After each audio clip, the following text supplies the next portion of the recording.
Good morning, everyone. Good morning for those who are in Washington, and good afternoon for those who are following us in Europe and in Turkey. And today we have an important panel on Turkish-American relations in the context of the tension between Turkey and Greece. And we have three distinguished panelists which will discuss the different dimensions of this crisis. The crisis, actually, the Turkish-Greek tension have always been an issue in Turkish-American relations, but recently we see an increasing escalation after the statements from both Greece, Ankara, and Washington.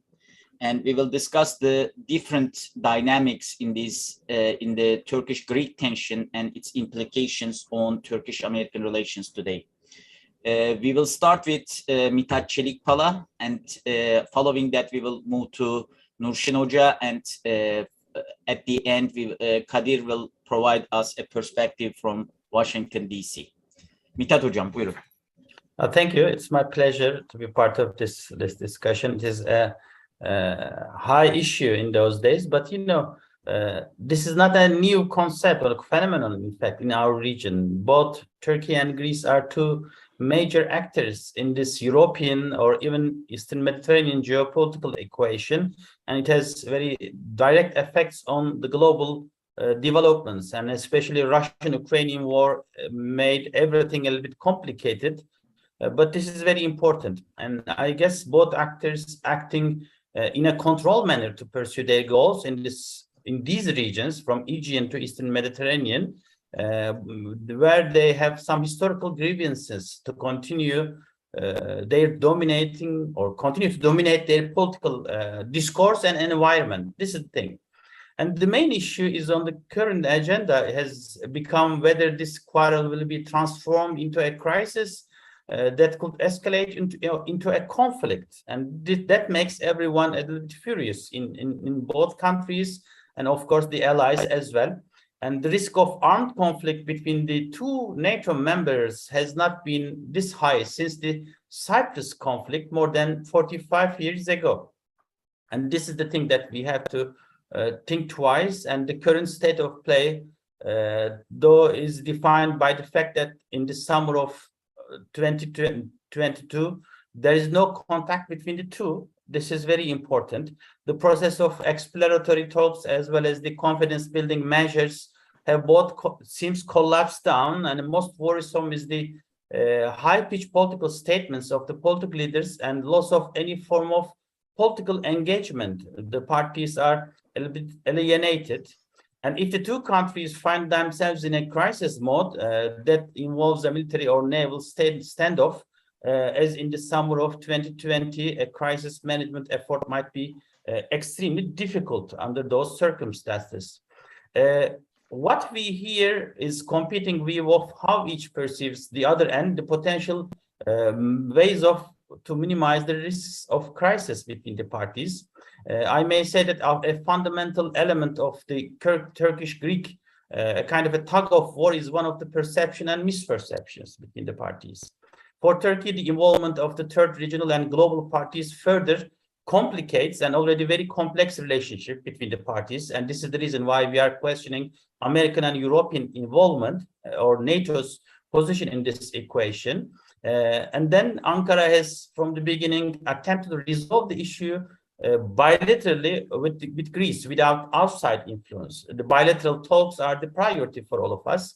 But for Athens, maybe it is logical from the Greek perspective, the issue is strongly perceived to be one of the Turkish revisionist strategies and threat of war. And such uncertainties about each other's intentions are rapidly transformed into a spiral of insecurity.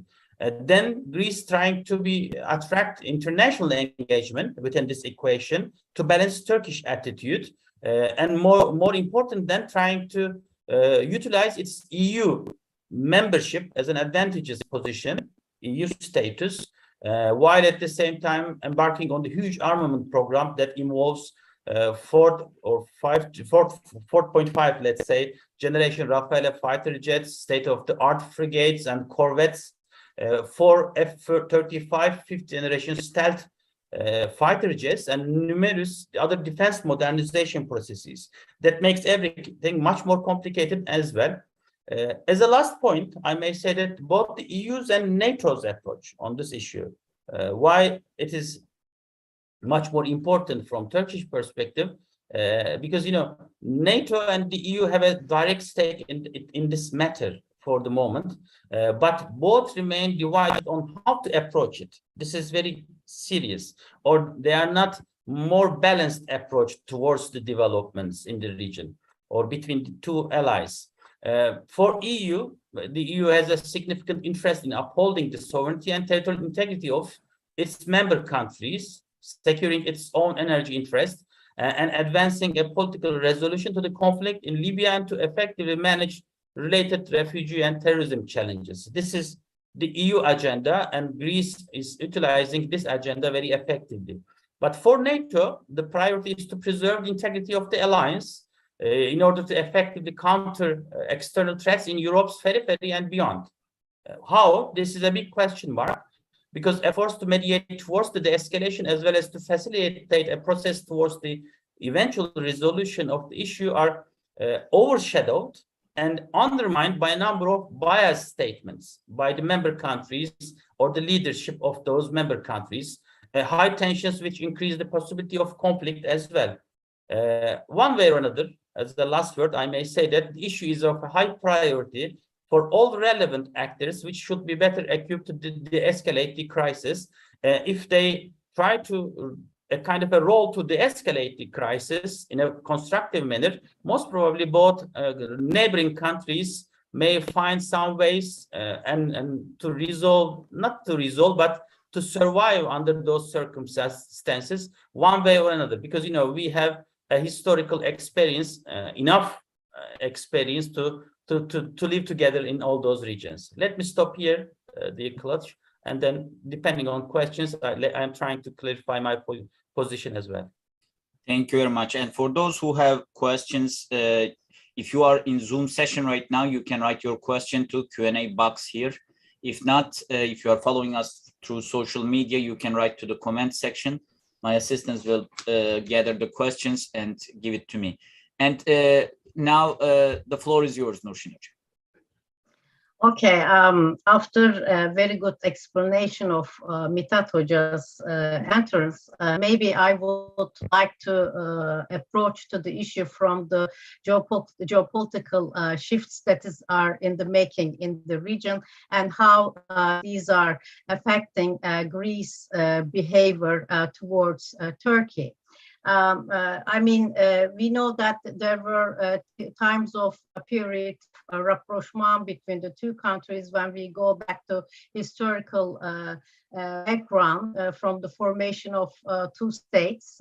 There are, times that conflictual among the two, but also there are, as we know, close relations with two. We even from the very beginning, Venizelos and Atatürk period, and it's also in our memories that Papandreou and Ismail Cem period, and then we can bring up various examples of cooperation and conflictual times. But the main issues that is problematic between the two sides, again, if considering the Aegean basin, it's very well known other to every IR students and IR community. I mean, this has not been changed, but more issues has been conflictual ones added upon to it when Greece, even though she doesn't have the longest coast as if Turkey,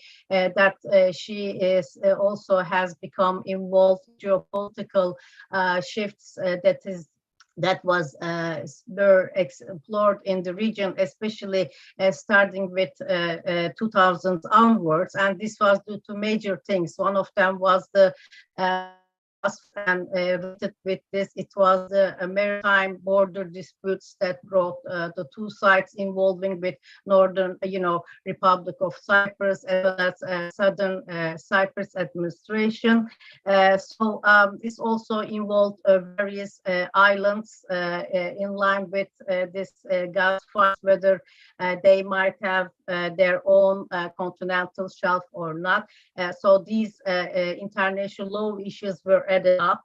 And again, what is interesting, things were not going very well up until 22, since the outbreak of Arab Spring and its aftermath when it's turned to Arab Winter, and the chaos and the turmoil that we have witnessed in the region, where two sides, namely Greece and Turkey, have found themselves in certain conflictual areas like Syria and so on opposite sides and supporting opposite groups.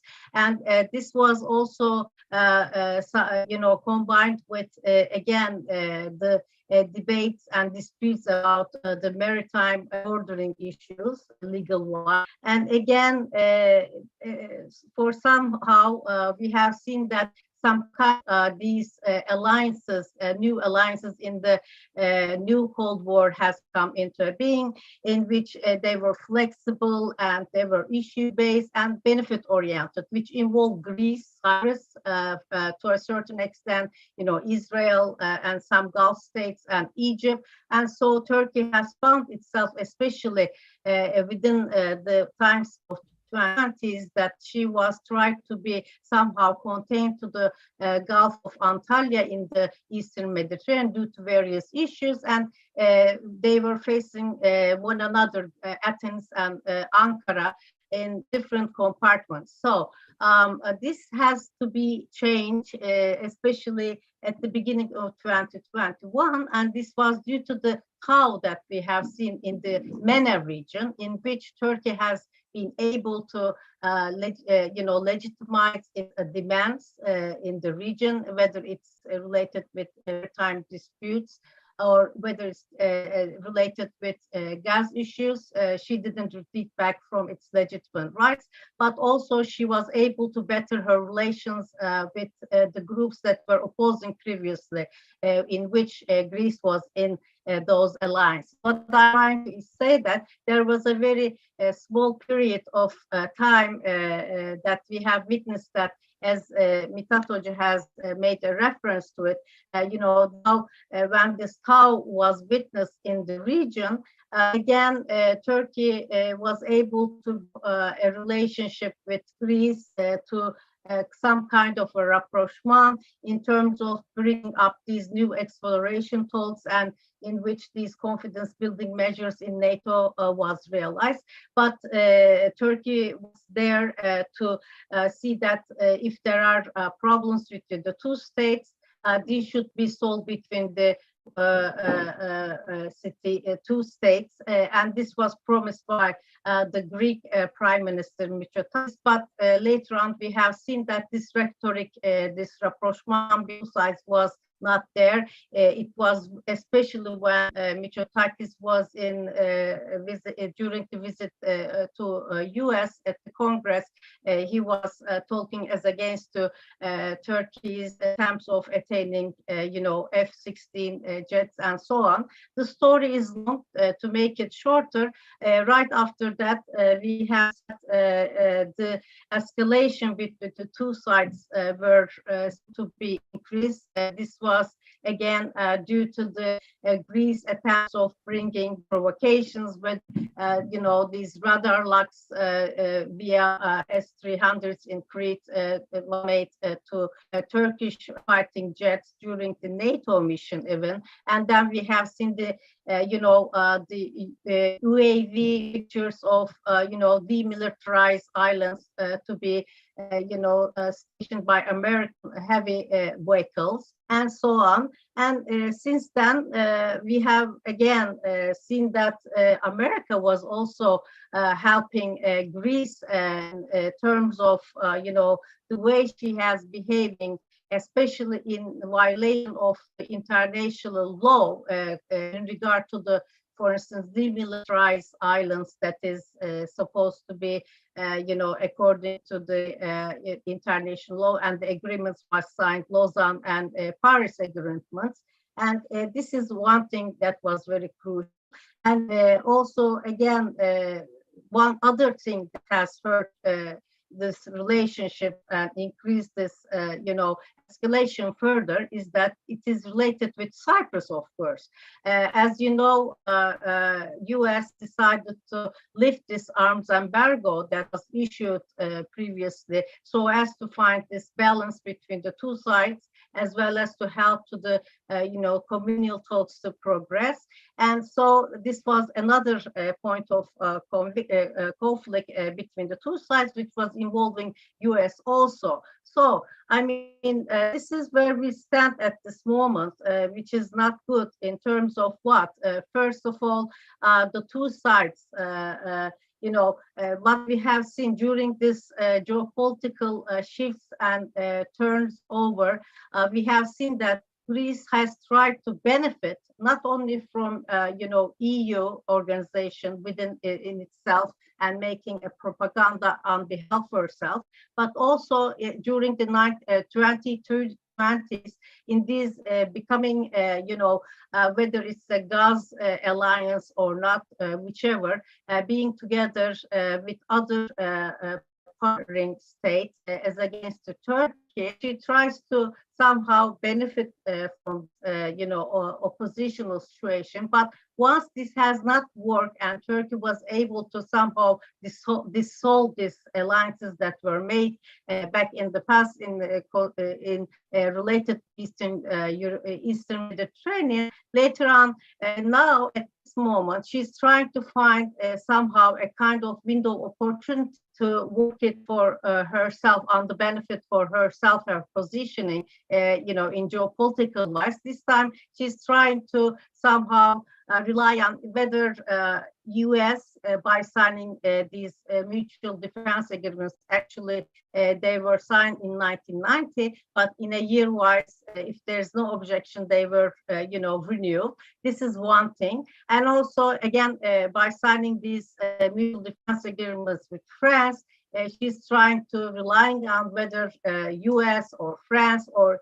even in the case of Israel, she's trying to build up this alliance as against Turkey, so as to, if possible, to make her isolated, that she couldn't make successfully achieve this in the previous time. This time she's trying to do this with this new alignment, that she gets into a relationship with Washington or Paris or Israel. Well, it is not the same situation that we're facing previously from historical experience that the two sides had it during the conflictual times. There is no NATO or U.S. to go into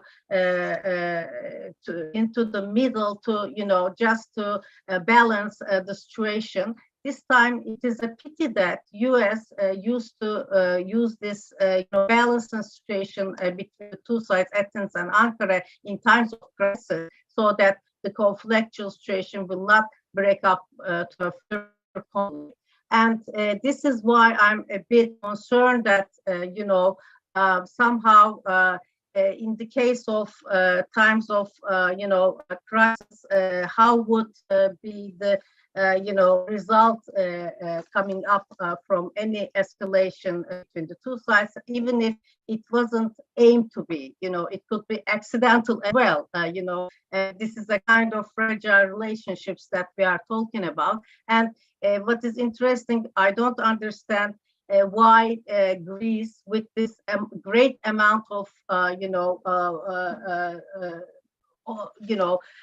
economic-wise, war situation, the debt-wise, why is she trying somehow arm itself, and it is, if you go and ask to Washington, it's against Russia, but it is not easy to believe in that story that it is against Russia.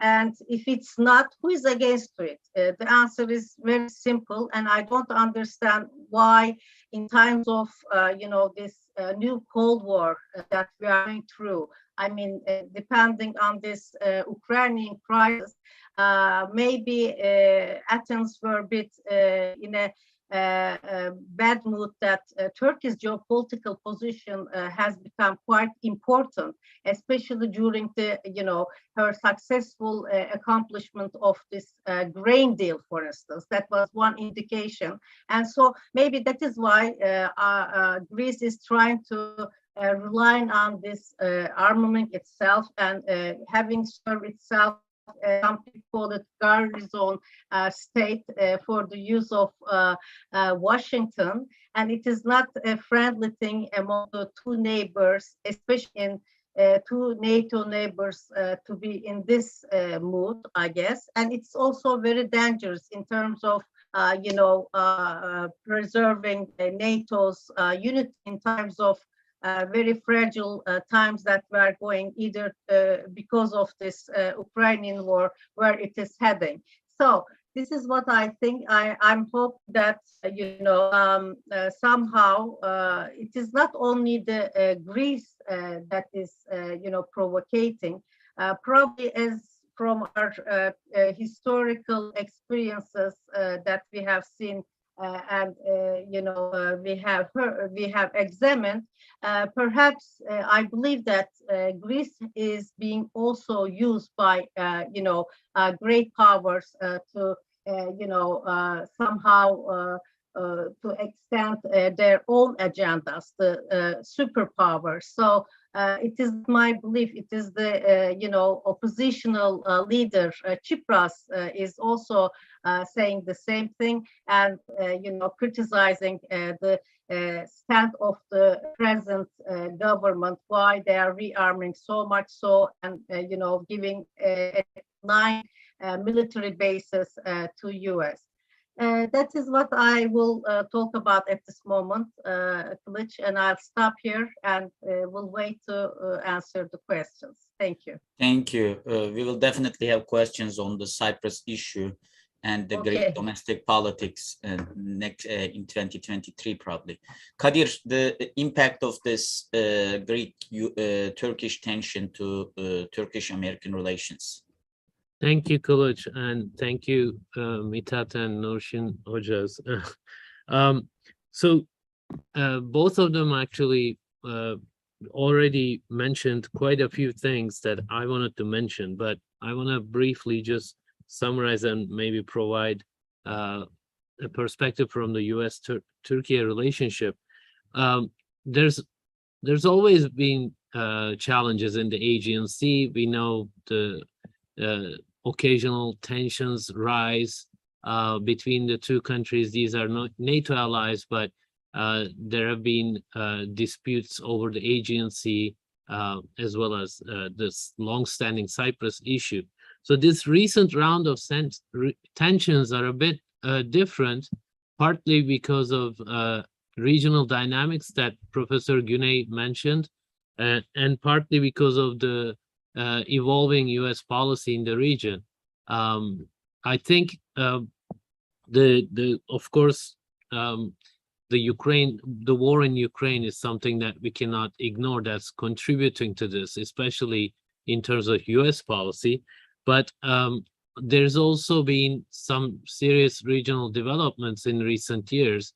Couple of years ago, when Turkey was in pretty bad terms with, regional countries, I thought that, Greece thought this was an opportune moment to take advantage and establish relations with countries like Israel and Egypt and provide, Europe with its energy needs. And France was quite active in supporting that initiative. And that was perceived in Turkey as an attempt at isolation of Turkey, or pushing Turkey out of the region. But Turkey's maritime deal with Libya was a turning point, I think. That kind of showed that Turkey was not going to sit idly by, and that was going to take action. It couldn't be isolated. On the contrary, these countries needed to engage Turkey. So the most recent sort of thaw in relations between Turkey and the Gulf countries, Israel, even attempts at reaching a rapprochement with Egypt. Now we have a situation where, with the, of course, war in Ukraine, now, sort of confronting Russia's actions is now more the priority. So we are seeing the United States much more involved in the region now, both in and around Ukraine, of course, supporting Ukraine against Russia. But I think there's been a recognition that NATO alliance needs to be strengthened, and US support for Greece, I think, partly is because of that. But Professor Çelikbala and Güney mentioned this, I believe, that in the US policy, there's been a traditional sort of balancing act when it comes to Washington's support for Ankara and Athens. But that balance, I'm not sure if it's being perfectly kept these days, or it might be in danger of being disturbed. Why do I say that? Because the recent sort of military military hardware that was sold to Greece, on top of the Rafale, air fighters, jet fighters that Professor Çelikbala mentioned, Greece bought them from France, and Greece wants to also buy F-35s from the United States. So if those scenarios played out as Greece would like, that would certainly upset the balance between the two nations in terms of their military capabilities. Again, we have to remind everyone, these are NATO countries, and a potential conflict would be probably short-lived, and they would have to find a solution quickly.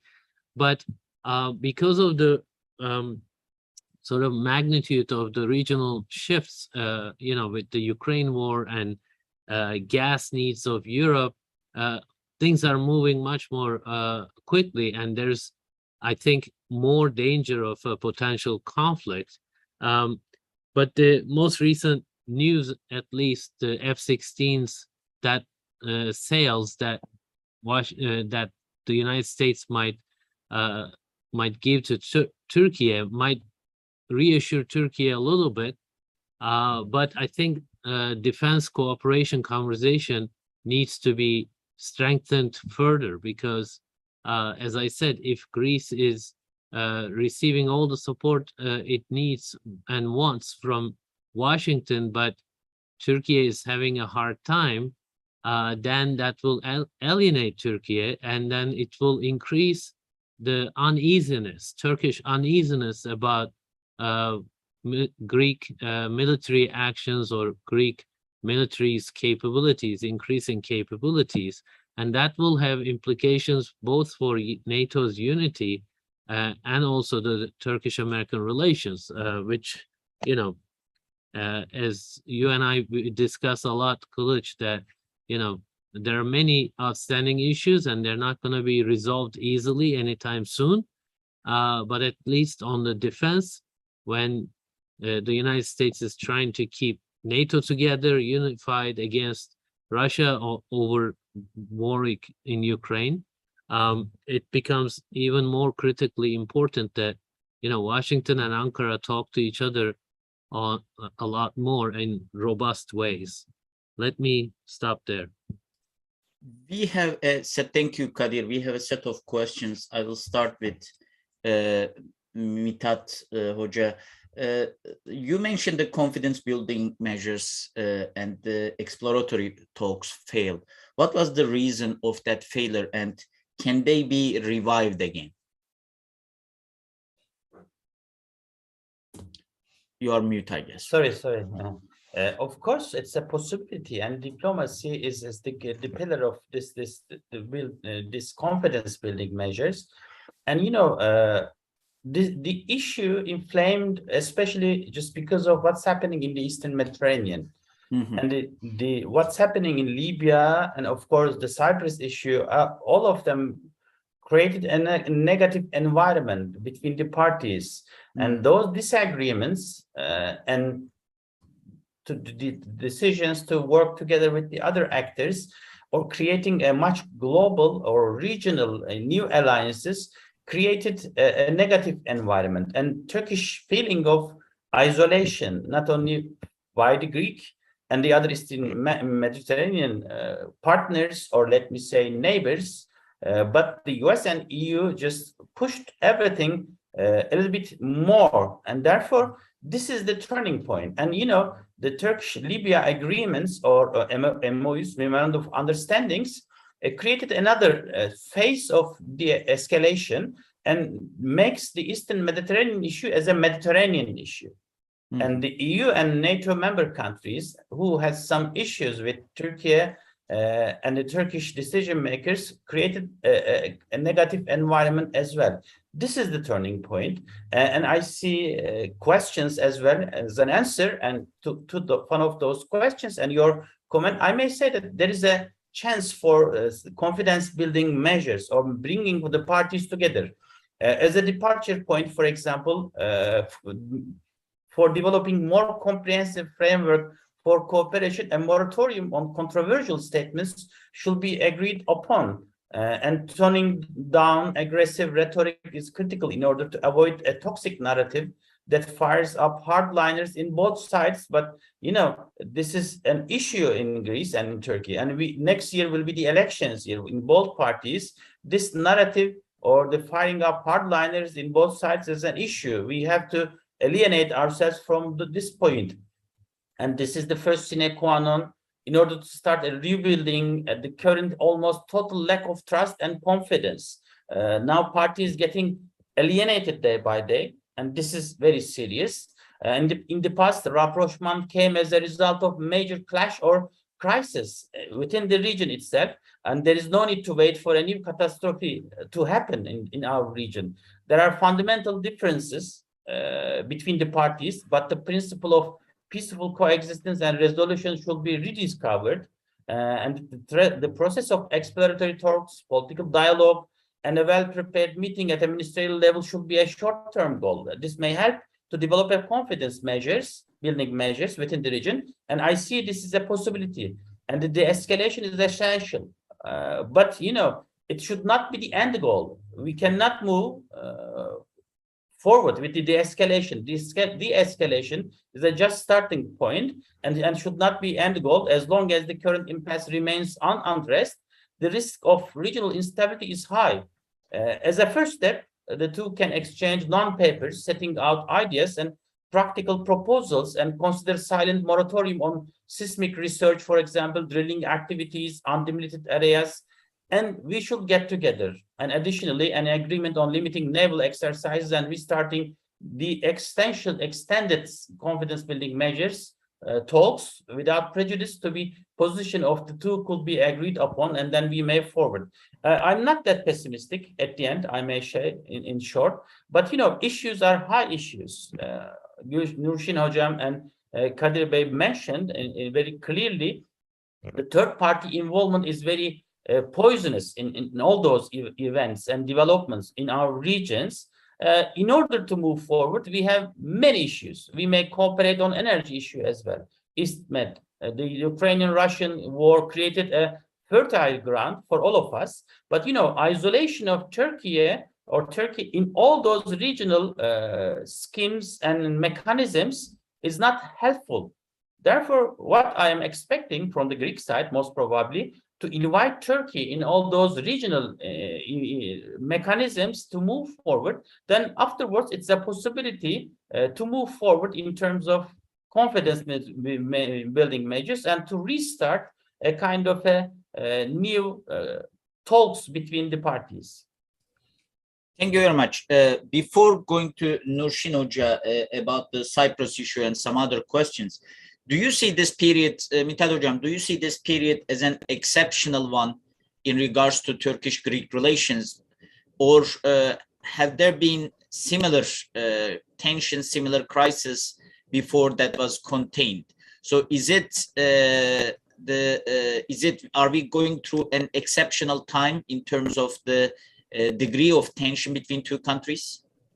I guess so. Why? Because, beforehand, there are some single issues between the parties, and the parties are concentrated on those single issues to move forward and try to concentrate on the topics. But now we have extremely extensive course of events, and we disagree almost on all those issues. And they try to remind or back in front all those Aegean related issues. For example, we used to live under the current circumstances between the parties, and NATO and the EU connections help us to survive. And beforehand, all those rapprochement between the parties, human-to-human relations, third parties involvement created a kind of a positive atmosphere, and we do not touch those issues as a negative issues. But now we linked all those issues, delimitation, regional alliances to make them an international and regional to alienate each other, Libya, Turkey's relations with NATO, especially the US involvement and all those bases. And just next to those extension of those events, Russian-Ukrainian war also as a factor. For example, now the US is supporting on logistically acting via Greek territories and the bases, and Turkey is trying to balance what's happening in the Black Sea area, and you may add the Black Sea developments as well in the future. And Turkey is in need of developing a kind of a new policy perspective, dealing with not only the Black Sea, but the Eastern Mediterranean, and you should not put Aegean related issues aside. And then if a kind of a complicated future is expecting Turkey in terms of security and other humanitarian issues, then the Greeks need to understand the perspective. Of course, you cannot compare Turkey and Greece in terms of the heavyweight and small actor. And this is the reason they try to internationalize the issue. Therefore, this is a unique period. And this is the reason why I am saying that the third parties, especially the US and EU, has to be much more careful twice, in fact, comparing the previous period. Nurshin Hocam, there's a question about the recommendation of the panelists to the policymakers in regards to resolving this crisis. But I will address that question to you as well. But before that, I want to ask where you put the Cyprus issue in this. Mithat Hoca just mentioned that the number of issues are this time more than any other period in the history, including Eastern Mediterranean, the Aegean Sea disputes. And on top of that, do we have a Cyprus issue? And can Cyprus issue be something that accelerate this disagreements and disputes between two countries? Or do you, if you try to be optimistic, do you see Cyprus crisis to play a more constructive role in this relation? When I say Cyprus, the issue was always a tough issue between the two sides, in addition to problems that we have between Athens and Ankara. But again, this was not due to Turkey, as you know.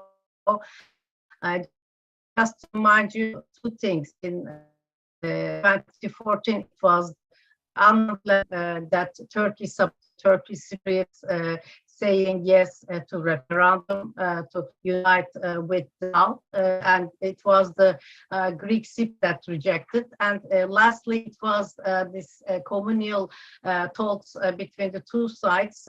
Lastly, it was, as far as I remember, it was 2017. It was Chris Montana that it was the Greek Cypriot side that left the table, negotiation table. So after that, as far as I have an experience of living in Northern Republic of Cyprus for about 2.5 years, I teach there at a university. So I know what living under sanctions. So this is one thing has to be bear in mind. I mean, so many things has been promised for Northern Cypriots, especially before, Annan Plan, and right after that, despite given promises to Northern Republic of Cyprus, the southern part was invited to become a member EU, and things have changed so far after that because the South hasn't left with any incentive to, initiate come to a certain point with the North. What I'm trying to say is that after so many periods of, these back and forth of these actions, they haven't come to any point in a positive way. So previously, we have seen at the presidential elections in Cyprus, it was the Northern Republic, the Northern Republic of Cyprus, the people, the Cypriots Turkish Cypriots have decided to say yes this time to have an independent sovereign state of their own, because promises were not fulfilled and the sanctions were there. So, I mean, they said that, wise, they were going to go and support their own way of having an independent state. And that is how they have elected Mr. Tatar as the president of Cyprus. And since then, we know that Turkey is also giving a support to this which is the legitimate one. And, since we have seen that both Greece as well as EU was against this decision, and from the point of view, how can I expect that the situation where Cyprus is standing, the issue doesn't seem to be going anywhere as long as the Westerners that are support the South as well as the EU, the US. Despite the legitimate rights of the Cypriots in the north, and this is another deadlock that I am seeing. And what is, on the other hand, in practical life, some changes are happening. Even though again, Southern Cyprus going along with Greece to get into any counter oppositional alliances that there will be in the making as against Turkey, whether it's the gas issue, whether it's the maritime delimitation, bordering delimitation issue, even if it's not legitimate international wise. And this is not changing, even though, even US has decided that this EastMed project was not going to work. It has withdrawn its support given to that. And this is the dilemma that we are facing. But on the other hand, as I said, even after Brexit, the Brits and the people that are living in both South and the Northern Republic of Cyprus, we know that very soon there are going to be flights happening from Great Britain to Northern Cyprus. This is going to be a direct flight, so this is an achievement. Again, in practical wise, we are hearing that from Russian media that Russia will soon going to have a mission opening in Northern Republic of Cyprus, though it is going to be associated with the one in Southern northern Cyprus. So practical wise, things are moving because the requirements of people and as well as in Cyprus, even in the north, and again the geopolitics is all changing. So, I mean, what the West is doing so far about Cyprus was not legitimate and not right. But as I said, things are moving, and so we will see how it will evolve. I'm hopeful. I'm trying to be hopeful for the sake of, North and Turkish Cypriots, that they would soon have their own government, and in Turkish states organization, they might be having observer status soon. That is what we have heard. So these are practical, maybe gradual steps, but things seems to be moving and changing. But I'm not sure that this is gonna work to, assure Greeks or Southern Greeks to change their manner and state where they stand at this moment. And this could be again continue to be another problem as it used to be, as along with Aegean Aegean basin problems we have with Greece. But it depends, how other great powers, as well as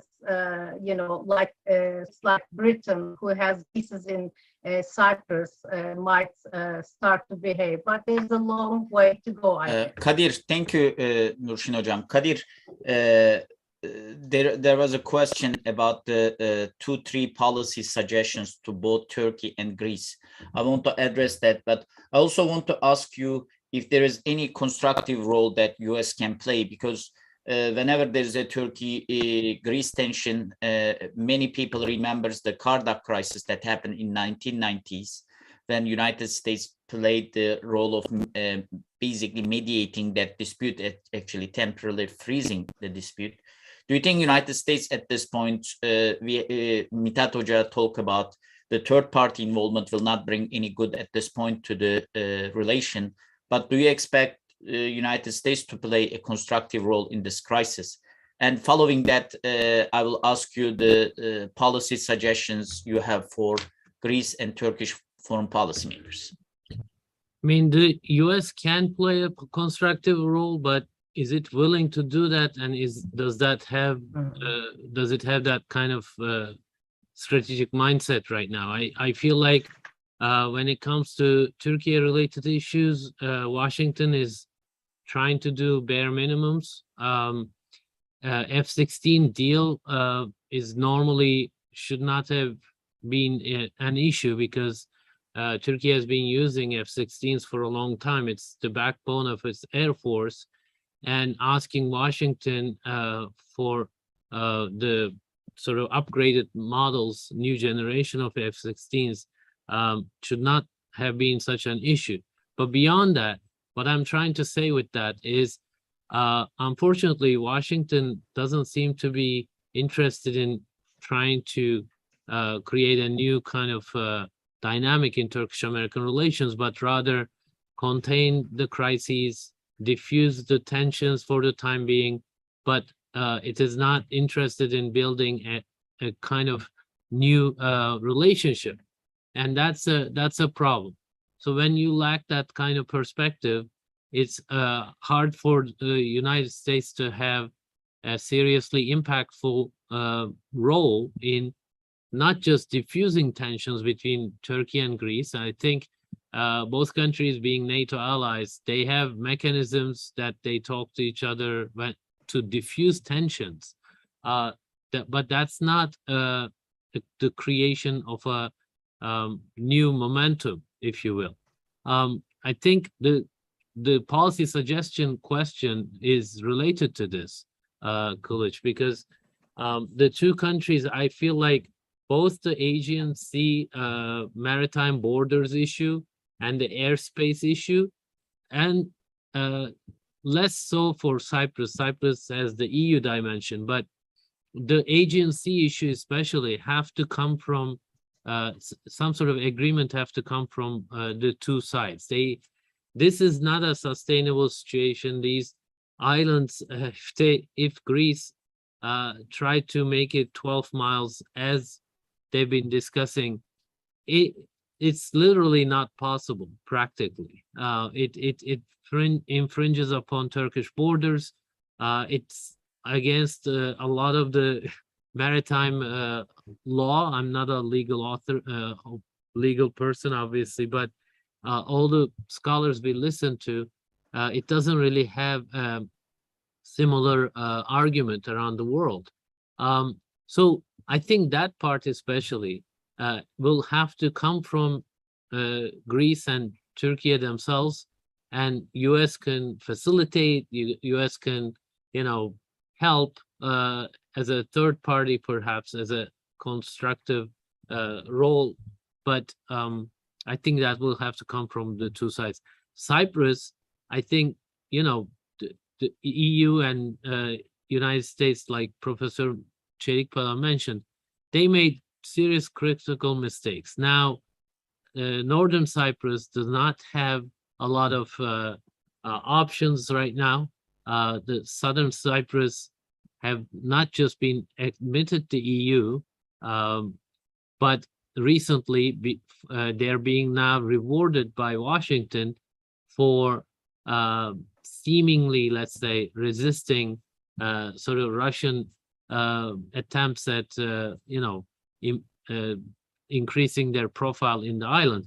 So Washington is rewarding Southern Cyprus, and in the past, EU also rewarded them with membership, and that doesn't leave a lot of options for Northern Cyprus and Turkey. There, I think we need a broader sort of conversation between relevant actors, EU, United States, Turkey, and Greece. And that has to happen quick, because I don't see a lot of different options for Northern Cyprus other than some sort of independence declaration. And that might be coming soon if it goes like this, because if the island becomes more militarized, and then the Aegean Islands are also being militarized, Turkey will feel more and more threatened, and it might resort to these unilateral actions. And then again, United States and EU will feel the need to diffuse tensions. So they have to be more proactive. And I think the Turkey and Greece have to speak to each other about a maritime deal that will resolve, there's a Lausanne agreement, and then there's the Paris agreement. They can take those as basis and create an agreement that will be long lasting between the two of them, recognizing each other's interests. That would be my policy suggestion. Thank you. I have one last question. We have less than 5 minutes left.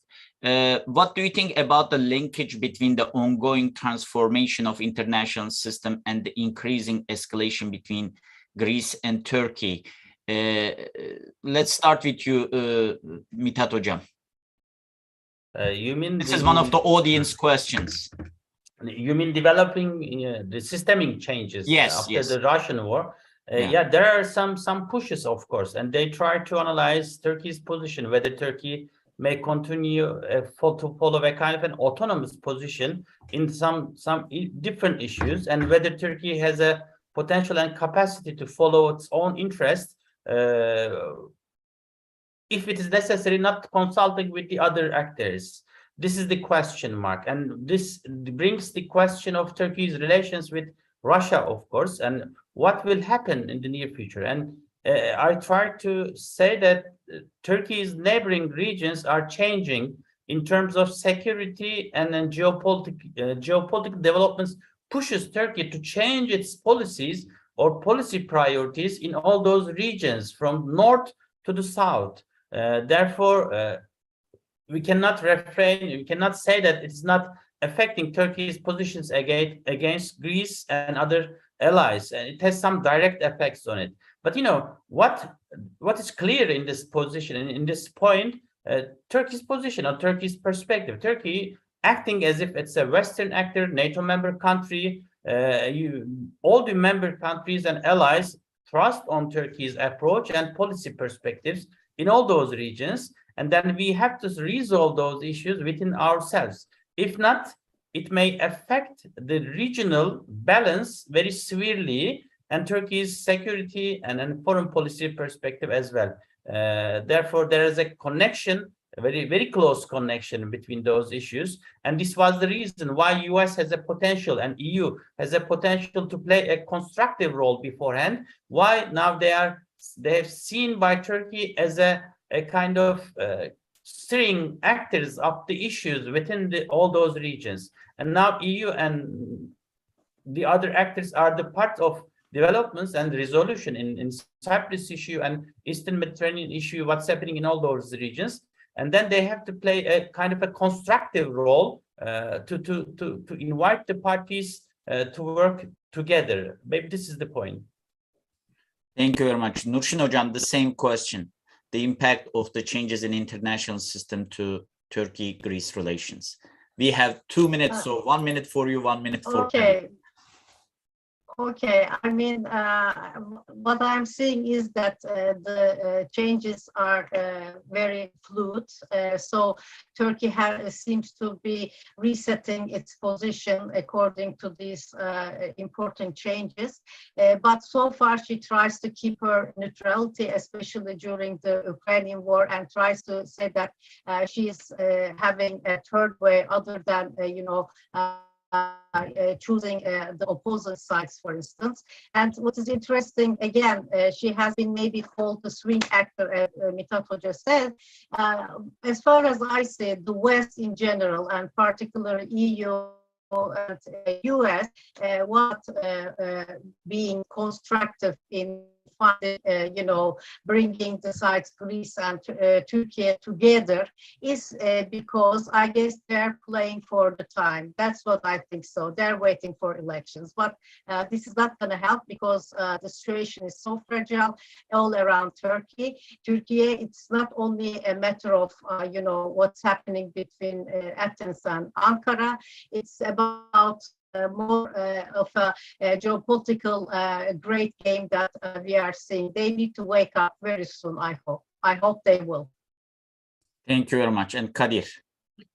Thank you, Kılıç. Well, there are several things that are going on that are transforming the international system. Post-COVID situation, the supply chain issues, energy shortages, global, economy is being redefined. Then you have the, let's say, return of NATO debates, due to the Ukraine war, and that NATO is going to be seriously transformed. It's not the NATO of post-Cold War where it lacked a strategic sort of vision. Now it's trying to address many more issues, including, global issues as well as regional issues. So, and then you have the UN system. There's now serious criticism of the UN system. Turkey has been talking about this for a long time, but in September, we heard President Biden talk about it, UN Security Council's ineffectiveness, and basically it's serving the interests of the great powers.